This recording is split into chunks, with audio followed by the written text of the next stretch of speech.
Well, hello. Hello, hello. Happy Tuesday. Happy Tuesday. Here we are on April 23rd, which is what? Is it Earth Day?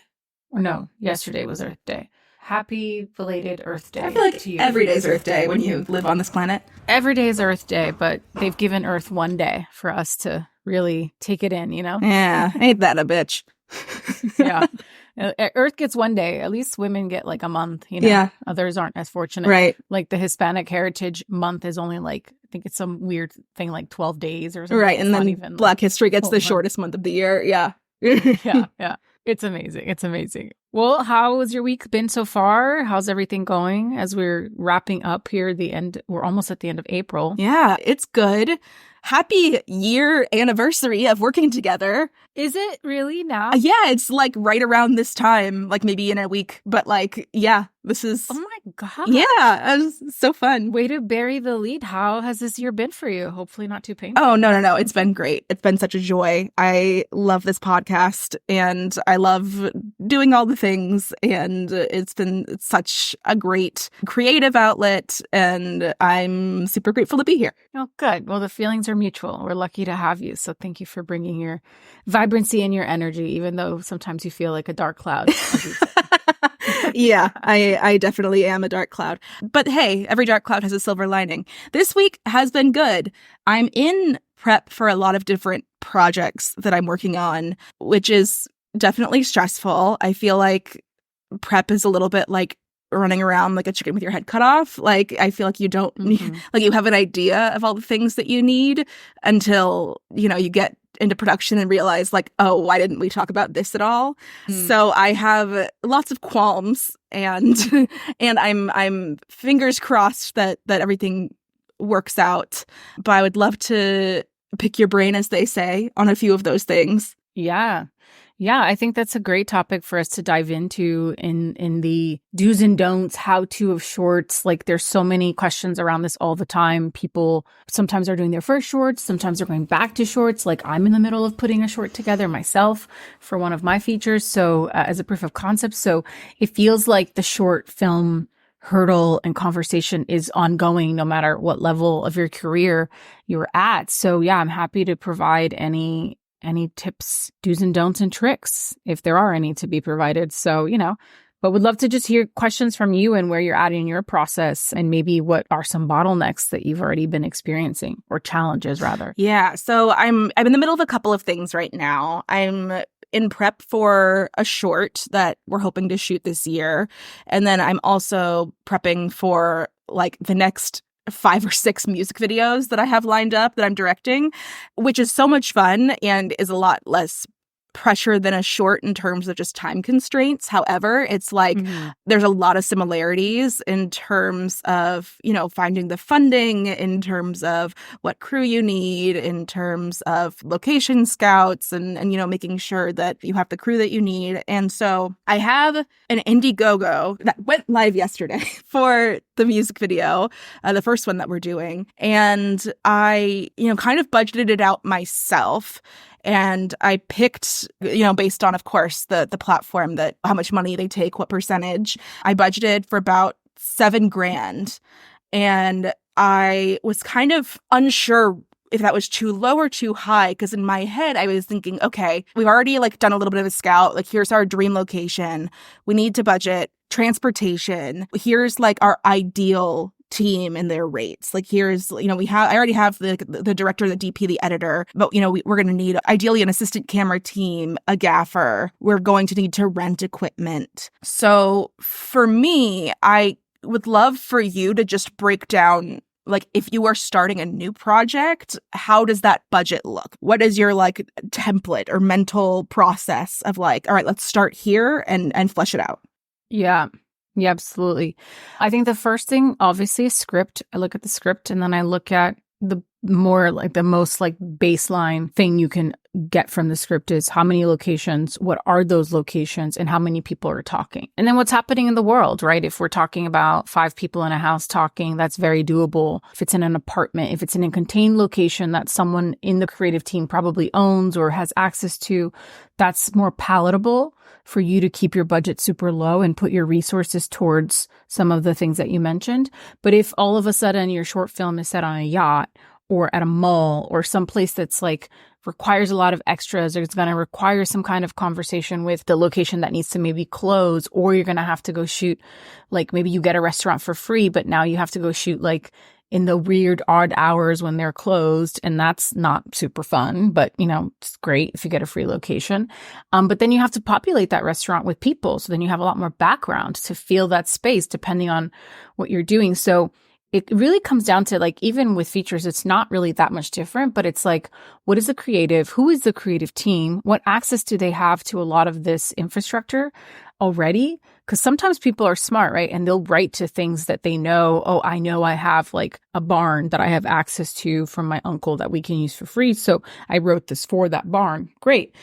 Super smart.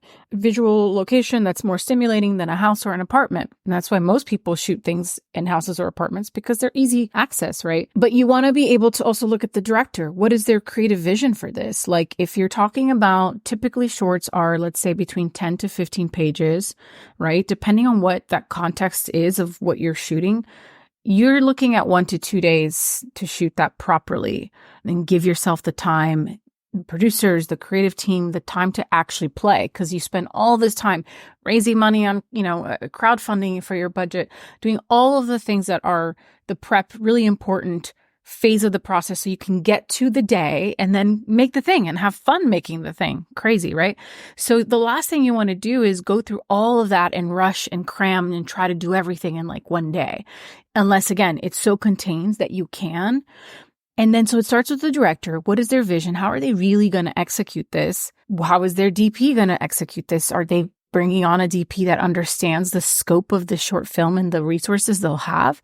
Maybe it's a really seasoned DP who like has only been doing commercials and is just really hungry to get into narrative.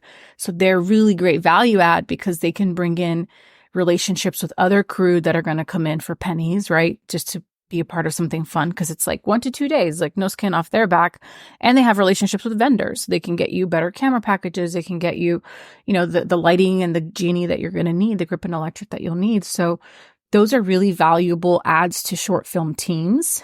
It's not to say that people that are less experienced are not great value adds. It just depends on what are the resources that they can inherently also bring. So it takes the onus off of the producer to have to also then find and source a free camera or a low cost package. Sometimes DPs have their own gear. So like just being really smart about the team that you're building to execute the thing that you have like in front of you, right? And then the third one are your actors. Like, are you going to go after SAG actors? Are you going to go non-union? And again, there's no either or both are great paths. It depends on what it is that you're trying to do, right? Obviously, if you're dealing with SAG actors, there's an assumption that you're dealing with a more professional class of actors. Not that non-union actors aren't professional, but sometimes they have less experience.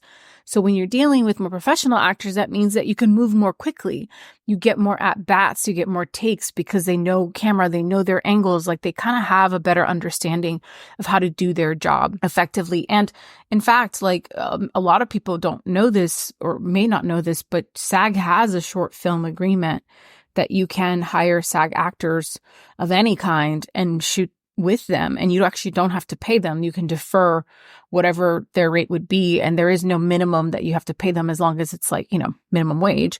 But a lot of times you can defer, and that's for budgets up to $50,000. Once you cross over $50,000, that's a whole separate conversation that I don't want to detour into, but there is a way to do this, and it's very exciting because it opens up the door of possibilities for you as you're stepping into that short film. So those would be like the first big things that I look at as I'm going through and figuring out the project. And even if the director's like, you don't have a cast yet, but just having those conversations of like, well, who's your dream? Who is on that A-list dream of who you want for these roles? And if they're like Meryl Streep and Robert De Niro, it's like, okay, a little bit of a reach. Like, how do we scale that back? How do we find people that are a little bit more palatable. And oftentimes the way you can look at that, a really smart way to think about casting is to look at who are people that maybe are somewhat well known, especially in the television space, who typically play the same role over and over and maybe would be super stoked to get to do something completely separate from what they normally get pinged to do, right? Because if they're on a TV show, they're making pretty good money. So they're not coming to do your short because they need that exposure. It's probably because the role is super fun, it's super different, something they haven't done before, like an actor's dream. And then, of course, they are going to want to meet with the team and feel confidence that the team is going to support them, right? Actors get afraid of like, oh, it's a new director. How are they going to make me look? How am I going to be treated on set? Is this producer going to have like the things that I need to do my job? That's the thinking that they're going into. But again, like having a list of people that maybe aren't as like big names, which is, you don't really need big names for a short film. You need great performers who are invested in what you're creating and are going to show up and bring that enthusiasm and that professionalism every day, because that's what's going to be captured on camera. That's a really smart way to think about it. Something you said sparked my interest. When it comes to either vendors, like looking for, like if you're a producer, you need to find, you know, cheap equipment, or you need to find a venue that you can shoot for free. Do you have tips on how to approach business owners, or how to approach, you know, maybe a local equipment store with a proposal of like, hey, can we please get a discount? We are poor. Yeah, I think you could. A restaurant is a good idea, right? Say you find a local restaurant and you go and you talk to the manager and you say, hey, we're looking to shoot for 6 hours at a restaurant. This is the scene. Is there a day that you guys have less business that could work for you for us to come in? And we can't pay you a location fee, but what we'll do is we'll cater our breakfast and lunch from your restaurant. Oh. Right. So you're saying, hey, like we can't, you know, we obviously can't pay you a location fee, but we'll buy food for everybody on the crew. And you're supporting students, you're supporting first-time filmmakers, and you just have to go and show face. You can't send emails. You could try phone calls, but just literally talking and them seeing that you're a genuine person who's trying to do something. Everyone started somewhere with whatever dreams they have for themselves. And some people really respond to that. And finding those people is key. If you don't have someone who's game, like just don't bother. It's wasted energy. But with a restaurant, that's like one of the ways. If you think of a different business, it's like, is there something about that business that's inherent to the world of your short that could give them exposure? Maybe your short is set in like, it's a positive short, but let's say it's set in like a veterinarian's office. Like maybe you could talk to that vet and you could show their brand and you could, you know, that could help promote them if you're shooting in LA and it's a local thing. And the whole short is a beautiful short about, you know, a woman rescuing this dog and this love affair. Of course, if we're seeing the dog we euthanize, like no one's going to sign up for that, right? They just don't want that kind of bad press.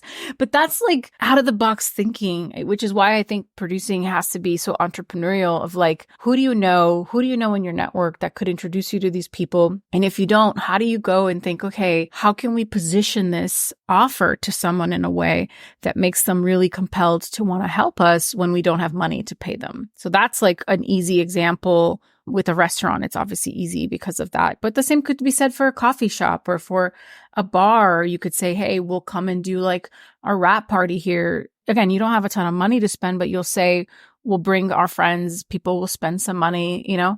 But that's why finding places that are hungry for that exposure are interesting versus obviously anything that's just like a hot ticket item won't really work in that same way. So maybe like small independent businesses versus like large chains or... Yeah, you don't want to mess with large chains. There's a lot of red tape and protocol. And the other part that's a big one that a lot of people, it's not sexy and it's not fun, but it's important, is production insurance. A lot of these businesses would be willing to say, yeah, of course, we'll let you come and shoot for free, but can we just have a certificate of insurance saying that you are ensuring our location if anything happens, if someone trips and now there's a workers' comp issue, it's not on the restaurant, right? The liability falls back on somebody. A lot of people don't shoot shorts with this. Understandably, insurance is expensive, but there are a lot of people who have like production companies, smaller production companies that you could talk to and say, hey, could we pay you like $100 to borrow your insurance because we're going to rent a camera, we're going to rent some lights, and we're going to need some certificates for like a truck and one location. It's very straightforward stuff. We're not doing stunts. We're not doing anything crazy.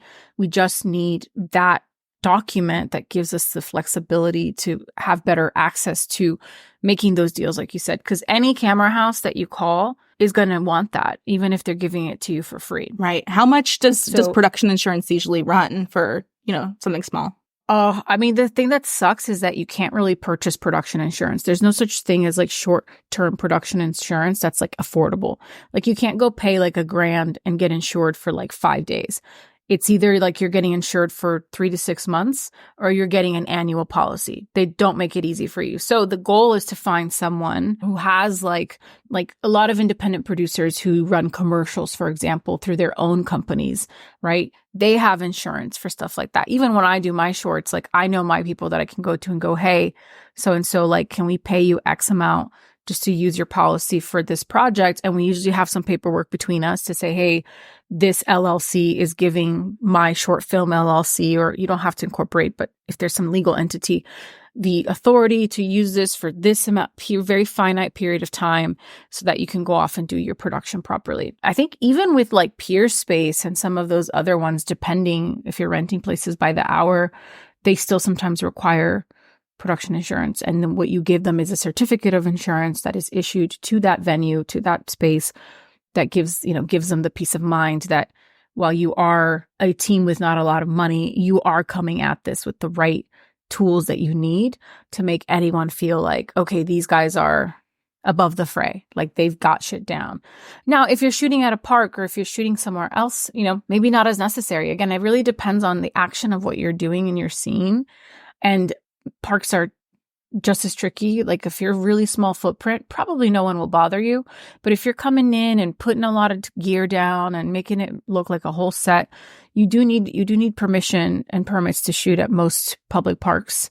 And you don't want to be the person who's getting like shut down because you've got all of this stuff. Though there's always ways around it, but you just have to be really smart. That's why prep and scouting is so important, of knowing the limitations of these spaces so that you make plans accordingly to what you can do. Where is the line with what you can get away safely without having to have all that additional support? Do you have any advice for finding funding when you don't have any big names attached to your project? No, it is hard for everybody. It's seriously, I've said this before, but I actually think funding for shorts is harder than raising millions of dollars for a feature, because with features, there's a return on your investment. It's clear. Shorts don't make money for anybody. So it really is a goodwill. It's an investment in the filmmaker. It's believing in the team. It's a donation, frankly. It really is. No one's going to get that money back, which is why most filmmakers save their money and or raise money from friends and family, because those are the first people, right, that believe in them enough to give them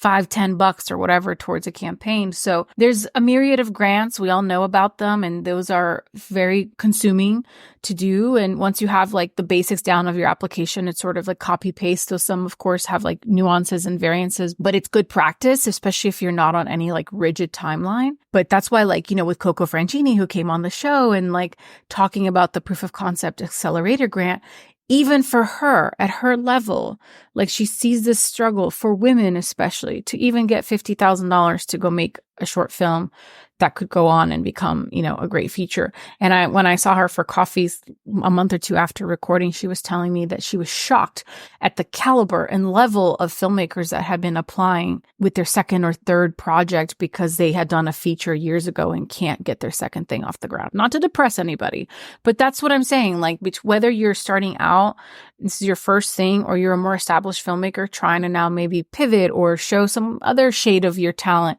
like it's kind of struggle city for everyone. So I think you just have to be really smart and creative.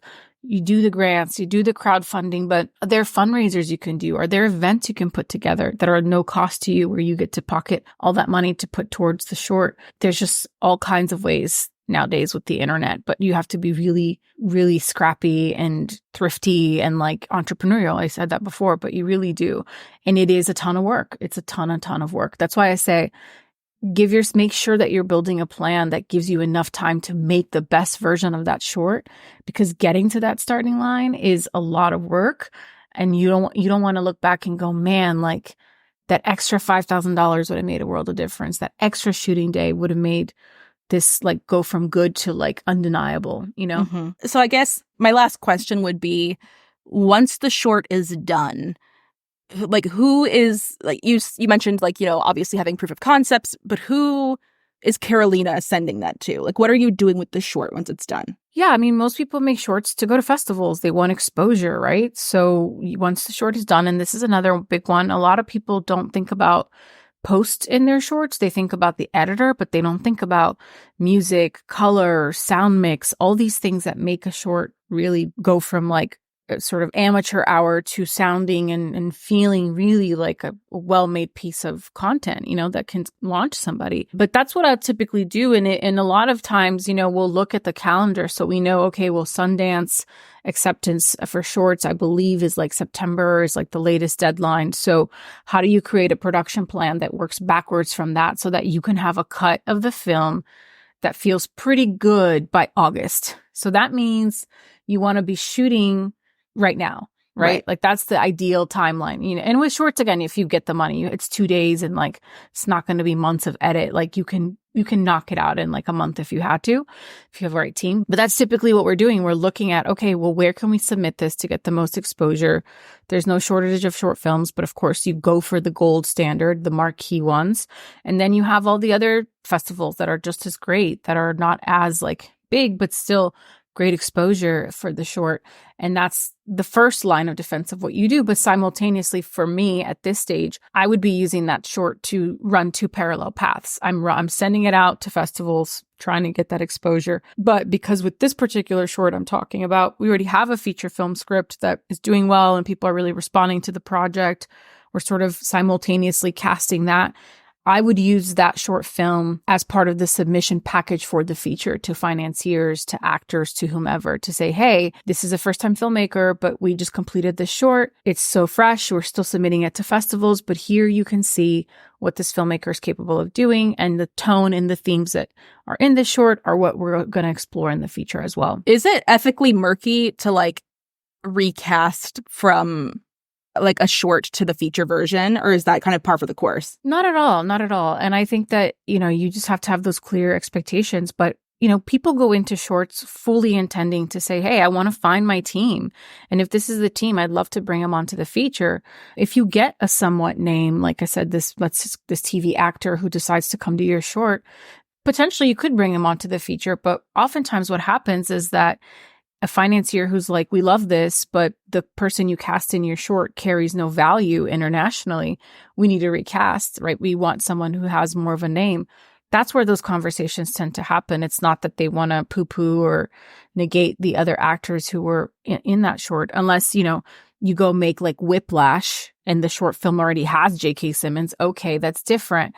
But even with that short, like the main actor of that short did not go on to do the feature film. So that's a very common thing. Now, with our particular example, I will say our short film is more of a tonal proof of concept than a story like one for one. So even the characters in the short don't exist in the feature. So the two roles that we're, going to be sharing, these are not roles that would be in the feature, because if they were, those actors would likely go on to do the feature with us. And the reason for that for us is because our film takes place over the course of a night in a gas station. And that would be a much harder fundraising and prep plan for a short film. So we were like, well, how do we take the themes that we're going to explore in the feature, but set them in a house? Because that's easier to find, right? And happens again, it's still the same premise. Over the course of a night, there's some illegal activity. This person commits a crime. They basically break into this person's house. But now the world of the short just lives in this home, versus now us having to build and find and, set design a gas station that feels and looks compelling from a production design standpoint, Right. So that was for us what was palatable. But even with that, two actors in a house talking, like, it's still more money than I think the rest of the team was really anticipating having to raise to do it right, because of post, because of festival fees. Like, are you putting that in your budget? Like, you don't have to, but then are you cool coming out of pocket with all those fees that could add up to hundreds of dollars, Yeah. So things to think about. But the one thing I'll say is there's multiple ways to do all of this. And so if you have $5,000 and you just want to go flex your muscle, and you have the people that you feel good about working with and you know you're going to be safe and you're just going to shoot it at a buddy's house or whatever, go do that. There's still value in doing that and practicing that muscle, especially as a producer and understanding what $5,000 gets you and how to rally a team. All of that stuff is the same essence, no matter how big you scale. So I would never tell someone to not shoot something because they don't have $50,000.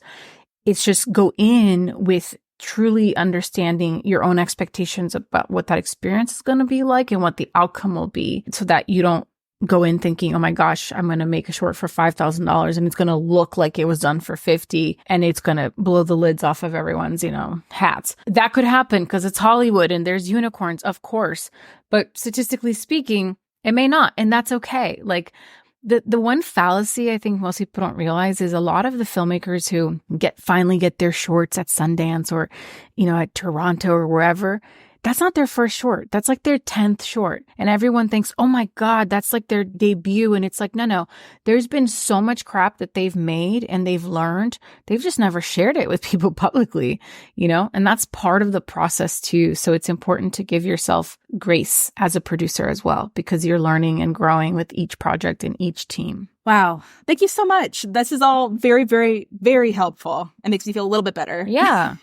Of course. I'm glad it helped. There's a lot to unpack. But those are some like sort of macro brass tacks kinds of things that are important to think about. So I hope it helps. It does. Okay, great. Well, for those of you listening, what are your thoughts on all of this? Does this make sense? Does this track with you? Do you have questions for us? A little deeper dive into any of these? Feel free to hit us on social media. I'm happy to answer any more specific questions regarding short films and prep and budgeting and production and post and all the fun things. And I'm sure Sarah also will have will be a wealth of knowledge on the other side of when she makes this project.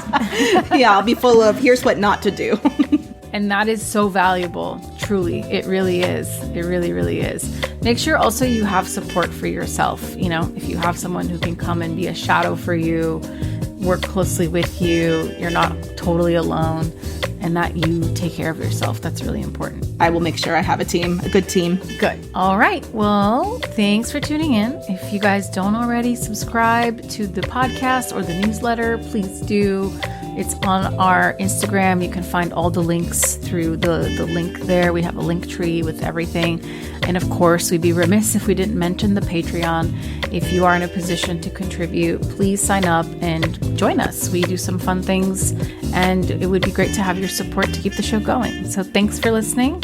Thank you for coming on and having great questions. Thank you for having me. Of course. Well, everyone have a great rest of your day and a great week ahead.